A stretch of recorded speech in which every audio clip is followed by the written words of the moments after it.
एक बार फिर से आप सभी का स्वागत है। हरियाणा की 90 विधानसभा सीटों के लिए अक्टूबर में वोटिंग होनी है। ऐसे में भारतीय जनता पार्टी की दूसरी लिस्ट भी आ गई है, जहां पर भारतीय जनता पार्टी ने पहली लिस्ट में 67 उम्मीदवारों के नाम तय किए थे, जबकि दूसरी लिस्ट आज रात में आई है और भारतीय जनता पार्टी ने 21 उम्मीदवारों के नामों की घोषणा की है, जिसमें से सबसे चौंकाने वाला नाम जो है वो भारतीय जनता पार्टी ने हरियाणा में 2 मुस्लिम उम्मीदवारों के ऊपर दांव लगाया है।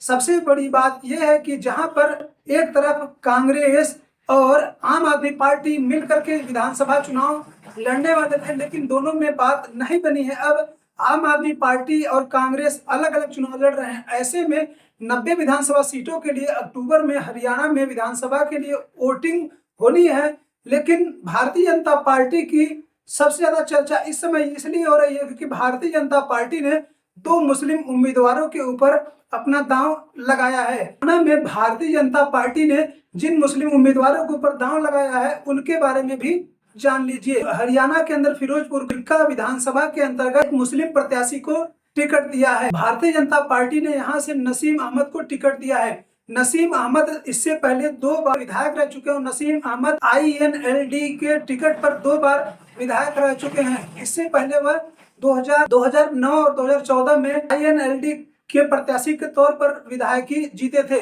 लेकिन भारतीय जनता पार्टी ने 2019 में इन्हें यहीं से टिकट दिया था, लेकिन नसीम अहमद 2019 का विधानसभा चुनाव हार गए थे। आम का हुआ इलाका जो सबसे ज्यादा हरियाणा और पूरे देश में पॉपुलर रहता है, सबसे ज्यादा नाम हमेशा सुनाई देता रहता है, किसी हर बार अलग अलग बातों और कामों को लेकर। खिरका विधानसभा है, वहां पर भारतीय जनता पार्टी ने नसीम अहमद को प्रत्याशी बनाया, लेकिन 2019 के विधानसभा चुनाव में नसीम अहमद यहां से चुनाव हार गए थे और यहां से कांग्रेस के मामन खान चुनाव जीते थे, जहां पर कांग्रेस प्रत्याशी मामन खान को 85,546 वोट मिले थे, जबकि नसीम अहमद को 47,542 वोट ही मिले थे।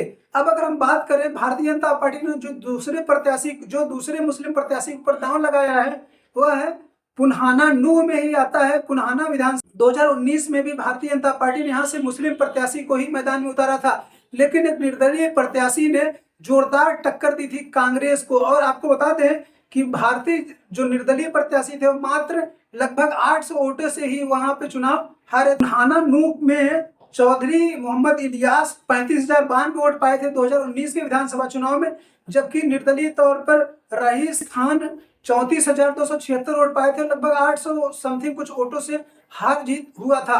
इस विधानसभा धीरे धीरे जो वोट का जो हार जीत का अंतर है वो धीरे धीरे कम हुई होता जा रहा है। सबसे बड़ी बात है जनता पार्टी ने जो प्रत्याशी 2 मुस्लिम प्रत्याशी दिए हैं झिरका से और पुन्हाना। अगर हम झिरका की बात करें तो सबसे पहली बार वहां पर चुनाव 1967 में हुए थे, लेकिन अभी तक वहां से भारतीय जनता पार्टी चुनाव नहीं जीत पाई है। अब देखना ये होता है कि भारतीय जनता पार्टी ने जो मुस्लिम प्रत्याशियों के ऊपर दांव लगाया है वह कितना सही होता है या गलत। आने वाले 10 अक्टूबर को पता चल जाएगा कि हरियाणा विधानसभा में भारतीय जनता पार्टी का 2 मुस्लिम प्रत्याशियों के ऊपर दांव लगाना सही था या गलत। जबकि पहले भी मैं बता चुका हूं 2019 के विधानसभा चुनाव में भारतीय जनता पार्टी ने दांव लगाया था का विधानसभा सीट पर, लेकिन भारतीय जनता पार्टी को वहां पर हार का सामना करना पड़ा था। ऐसे आप सभी लोग क्या सोचते हैं? भारतीय जनता पार्टी का मुस्लिम प्रेम और जो 2 प्रत्याशियों पर दांव लगाया है इसको लेकर के आपकी क्या राय है? आप लोग अपनी राय जरूर दें। तब तक हमें विदा दीजिए। नमस्कार।